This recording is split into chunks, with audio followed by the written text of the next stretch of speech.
មិត្តដ៏ជិតស្និទ្ធគឺទុកឯងជាបងប្អូនពេលឯងពិបាកចិត្ត we never ទុកឯងនៅ alone ទៅណាយើងទៅទាំងវងមានឧបសគ្គមិនដែលរំលងចាំជានិច្ចពាក្យថាបងប្អូន2020ខែមករាថ្ងៃទី9ពេលព្រឹកព្រលឹមមិត្តភក្តិយើងមិនទាន់ដឹងខ្លួន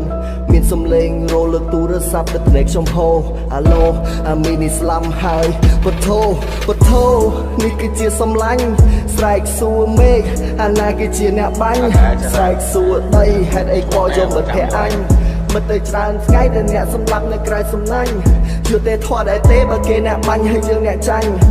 ត្រង់ចាប់មិនបានអ្នកដែលនៅរស់នៅមិនអាចសម្រានរស់នៅមិនអាចសម្រានជាមិត្តដ៏ជិតស្និទ្ធយើងទុកឯងដូចបងប្អូនពេលឯងពិបាកចិត្ត we never ទុកឲ្យនៅ alone ទៅណាយើងទៅទាំងវងឧបសគ្គមិនដែលរំលងចាំជានិច្ច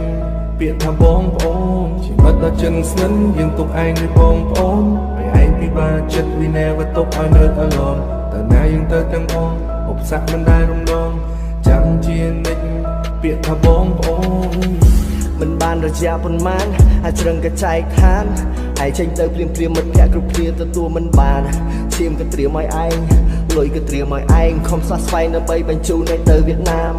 តែជាអកុសលឯងស៊ូមិនបានផុតនៅលើឡានមិត្តភក្តិបងប្អូនទទួលដំណឹងទឹកភ្នែករហាមយើងស្រែករហូយំវាយំមករាជថាដេរឆានអោមិត្តសម្លាញ់ឯងចាចេញពីពួកយើងគ្រប់ប្រាន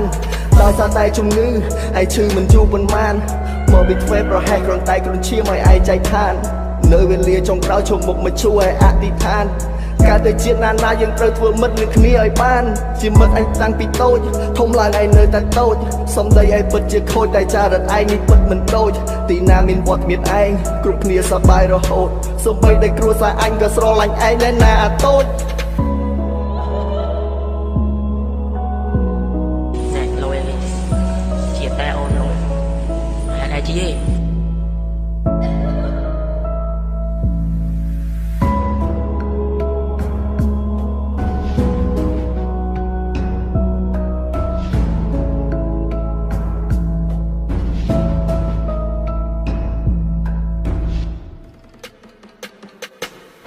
ជាមិត្តដ៏ជិតស្និទ្ធយើងទុកឯងដូចបងប្អូនពេលឯងពិបាកចិត្ត we never ទុកឲ្យនៅ alone ទៅណាយើងទៅទាំងវងឧបសគ្គមិនដែលរំលង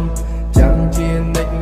ពាក្យថាបងប្អូនជាមិត្តដ៏ជិតស្និទ្ធយើងទុកឯងដូចបងប្អូនពេលឯងពិបាកចិត្ត we never ទុកឲ្យនៅ alone ទៅណាយើងទៅទាំងវងឧបសគ្គមិនដែលរំលងចាំជានិច្ចពាក្យថាបងប្អូនជីវិតកើតចឹងឈឺស្លាប់មិត្តព្រាំងពីនាងទៅបានមិត្តមួយគេបាញ់សំឡាប់ឯមិត្តមួយទៀតឈឺគ្រុនឈាមស្លាប់កំភ្លើងបាញ់ហើយបាញ់ចឹងករណីមិនទាន់ចប់នាងទៀតក៏លាចាក់ជីវិតមិត្តសល់តែទឹកបិចលើក្រដាំសម្លាញ់ទាំងពីរសូមឲ្យវិញ្ញាណក្ខន្ធសម្លាញ់ទាំងពីរទៅកាន់សុគតិភពបើមានជាតិក្រោយ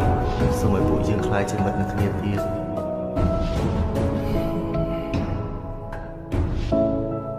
You my best friend